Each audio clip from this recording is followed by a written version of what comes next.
Olá pessoal, hoje é o dia do vídeo de nossa leitura do mês. O livro escolhido para este mês de março foi O Diário de um Homem Supérfluo, do escritor russo Ivan Turgenev. Vamos conhecer um pouco sobre essa interessante obra?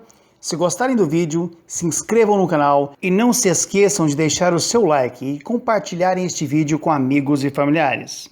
Deixem também o seu comentário sobre o vídeo ou o que vocês acharam do livro, caso já tenham lido. E não se esqueçam, a cada leitura, uma aventura. De antemão, informo que os trechos citados neste vídeo são desta edição aqui, com tradução do professor Samuel Junqueira. Vamos para o vídeo? O Diário de um Homem Supérfluo, do escritor Ivan Turgenev, começou a ser escrito em 1848 e foi publicado em 1850. Devido à censura da época, o livro foi publicado com vários cortes no texto original. Em 1856, o livro foi publicado novamente, mas com o texto original e com o acréscimo de mais alguns trechos. No Brasil, temos uma tradução feita pelo professor Samuel Junqueira, diretamente do russo, que foi publicada em 2018, pela editora 34, e uma tradução a partir de uma edição em língua inglesa, feita por Sheila Koresh e Érico Koresh, em 2020. O livro é uma novela diário onde nosso narrador-escritor protagonista conta-nos sua história. A obra possui forte teor melancólico, que lembra obras como Noites Brancas, de Dostoiévski. Eu diria que é quase uma mistura de Noites Brancas com A Morte de Ivan Ilitch. Claro, como veremos mais adiante, O Diário de um Homem Supérfluo tem sua especificidade, possui características próprias que somente Turgenev poderia nos fornecer. Temos no livro a história de Tukaturin, por ele mesmo. Tukaturin é um homem na casa dos 30 anos e que está prestes a morrer. Diante do destino inevitável, começa um relato autobiográfico em forma de diário. Em sua residência, ele era auxiliado, ou, em sua versão, importunado pela sua serva Tienentevna, uma velha senhora descrita por ele como uma criatura senil, amarelada e desdentada. Apesar de trazer-nos algumas informações sobre seus pais, seu relato centra-se na história que envolve sua paixão pela jovem e bela Elizaveta Kirilovna, ou meramente Lisa, filha de um dos funcionários mais importantes da cidade,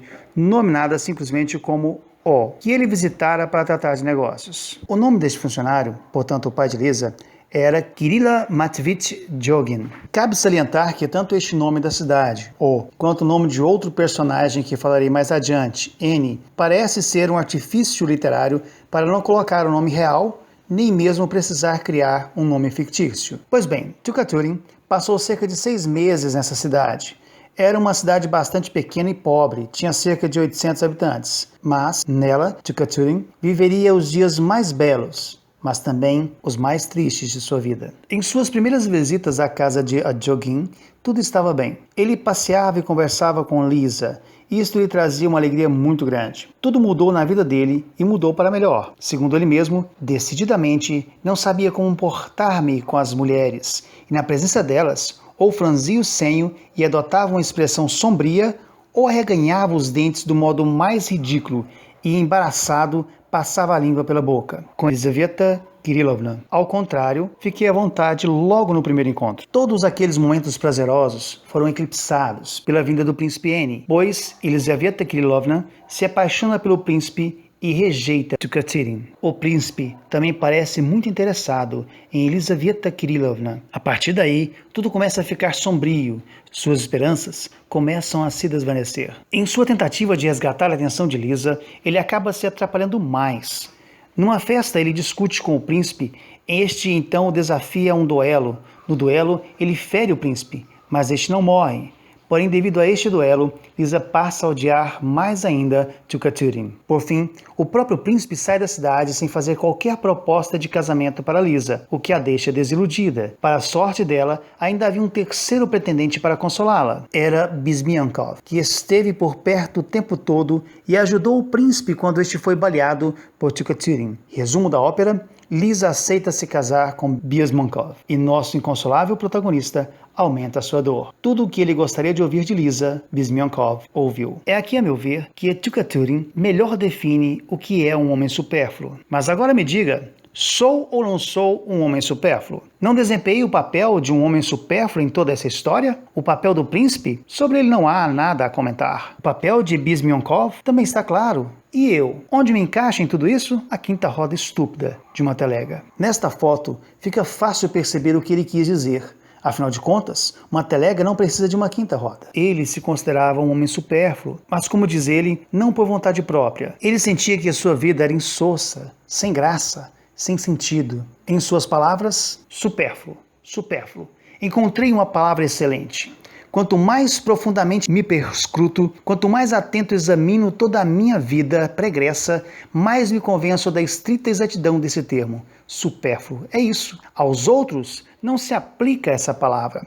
Os homens podem ser maus, bons, inteligentes, estúpidos, agradáveis e desagradáveis, mas supérfluos, não. Ou seja, quero que me entenda. O mundo poderia passar sem esses homens, sem dúvida, mas a inutilidade não é a sua principal característica, não é o seu traço distintivo, e quando se fala deles, a palavra supérfluo não é a primeira que vem à boca. E eu, quanto a mim, não é preciso dizer mais nada, supérfluo e ponto. Um homem inútil. Eis tudo. O homem supérfluo é, portanto, um acidente. Não estava dentro do cronograma. Como ele mesmo diz, pelo visto, a natureza não contava com o meu aparecimento e, em consequência disso, tratou-me como uma visita inesperada e inconveniente. A história de Tchouktcherin é a história de um amor não correspondido, de um homem rejeitado, de uma vida vazia de sentido.